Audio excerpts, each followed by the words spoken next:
बिस्मिल्लाहिर्रहमानिर्रहीम इय्याका नअबुदु व इय्याका नस्तईन।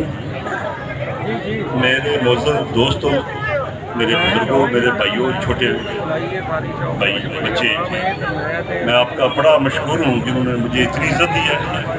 मैं दिल से आपका शुक्रिया अदा करता हूँ। मैं 1 महीना कुछ दिन हो गए नहीं थे तैनात। मैं दिल से तैयार करके आया था कि मैं अलीपुर थाने का चार्ज लैके इंसाफ का बोल बाला करांगा। जिस दिन का मैं आया कोई एक बंदा, मैं इन्हें मजमे च ऐलान करना, कोई बंदा कह दे कि मेरी FIR नहीं हुई, कोई चोरी दी, कोई किसी की FIR नहीं हुई। मैं इतने आके शोर सुनिया सी, बड़ी वारदात हो रही है, बड़ी सी गैर मकबूदा। मेरा ऐलान है, देखो 1-2 वारदात का इतना बड़ा शहर, इतनी बड़ी आबादी है हुई ने, तो मैं वो डकैत फड़े ने, 3 गैंग फड़े मैं इस महीने फड़े।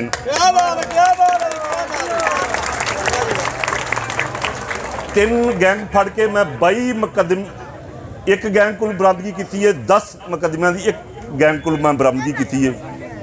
मैं तुहाडे नाल वादा करना, इस इलाके च मैं मनशियात के खिलाफ जंग लड़ रहा।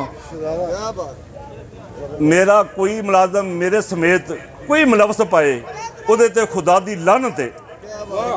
मैं खुदा दी लानत भेजना। मेरे CPO साहब गुजरांवाला का ऐलान है, मेरे IG पंजाब का मंशूर है मनशियात के खिलाफ। ये बड़ी वड्डी लानत है।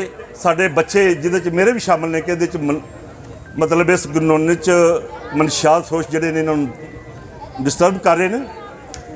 मैं अल्फन कहना कि कोई मनशियात फरोश मेरे थाने च आके चले जाए तो मेरा नाम तब्दील कर देना। कोई बंदा मैनू मनशियात के मुतलक गुफिया इतला देदा, मैं उहदा गुफिया ना रखांदा। मेरी ये मदद करो। मनशियात नहीं विकन जाता। अगर मनशियात कोई विकी तो समझो कि SHO बका रहा। पंजाब पुलिस जिंदाबाद, पंजाब पुलिस जिंदाबाद, पंजाब पुलिस जिंदाबाद।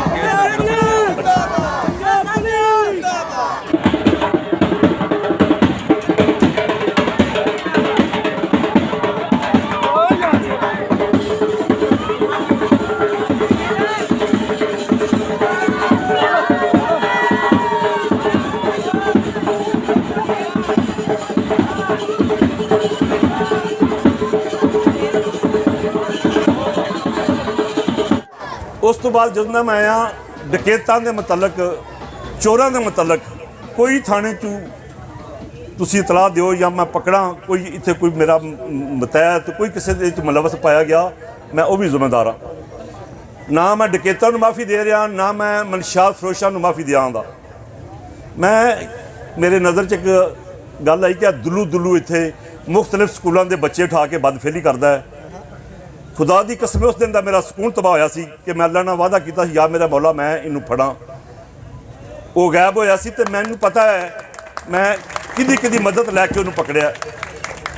वो तुहाडे सामने में मैं अलीपुर आवाम नाल वादा करना, इत्थे मैं बदमाशी नहीं करन दिंदा किसी नूं। मैं 1 दिन रवां, 1 महीना रवां, 1 साल रवां, कोई मेरे अलीपुर थाने के इलाके च बदमाशी कर जे तो मेरा वो फिर दुश्मन है।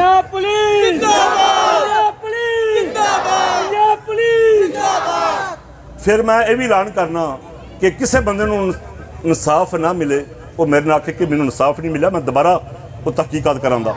मैं मैरिट करांगा, तुहाडे नाल वादा करांगा, मैरिट तो हट के नहीं मैं चलदा।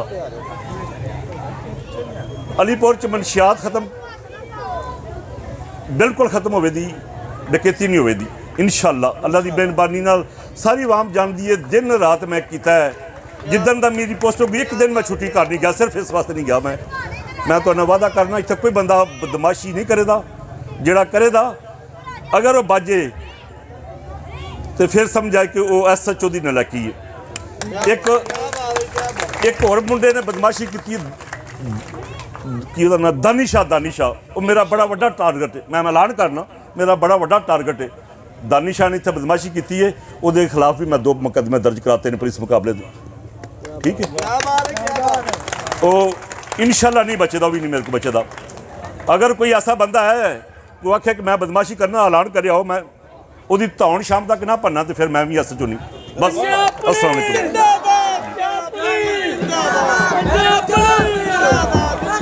ਲਓ ਜੀ, ਮੇਰੀ ਉਸ ਦੁਲੂ ਦੇ ਵਿੱਚ ਗ੍ਰਿਫਤਾਰੀ 'ਚ ਮੇਰੀ ਟੀਮ 'ਚ ਸ਼ਬਰੇਜ਼ ਚੀਮਾ ਐਸਆਈ ਨੇ ਬੜੀ ਮਿਹਨਤ ਕੀਤੀ ਹੈ, ਬੜੀ ਮਿਹਨਤ ਕੀਤੀ ਇਹਦੇ ਵਾਸਤੇ। ਮੈਂ ਠੀਕ ਹੈ, ਮੈਂ ਇਹਨਾਂ ਨੂੰ ਦਾਦ ਦੇਣਾ, ਆਪਣੀ ਟੀਮ ਨੂੰ ਦਾਦ ਦੇਣਾ ਤੇ ਤੁਹਾਡੀ ਮਿਹਰਬਾਨੀ ਜਿਹਦੇ ਨਾਲ ਇੰਨਾ ਮੈਨੂੰ ਇੱਜ਼ਤ ਦਿੱਤੀ ਹੈ, ਮੈਂ ਤੁਹਾਡਾ ਮਸ਼ਕੂਰ ਹਾਂ। ਤੁਹਾਡਾ ਬਰਮ, ਤੁਹਾਡੀ ਜਿਵੇਂ ਤੁਸੀਂ ਮੈਨੂੰ ਇੱਜ਼ਤ ਦਿੱਤੀ ਹੈ ਮੈਂ ਵੀ ਤੁਹਾਨੂੰ ਇੰਝ ਇੱਜ਼ਤ ਦਿਆਂਗਾ ਇਨਸ਼ਾਅੱਲਾ। ਇਹ ਨਹੀਂ ਕਿ ਤੁਸੀਂ ਮੇਰੇ ਤੇ ਫੁੱਲ ਬਰਸਾਓ ਤੇ ਮੈਂ ਤੁਹਾਡੇ ਤੇ ਲਾਠੀਆਂ ਬਰਸਾਵਾਂ। ਮੇਰੇ ਕੋਲ ਵੀ ਤੁਹਾਨੂੰ ਇਹੀ ਮੁਹੱਬਤ ਮਿਲੇਗੀ। ਅਸਲਾਮ ਵਾਲੇਕੁਮ ਜੀ।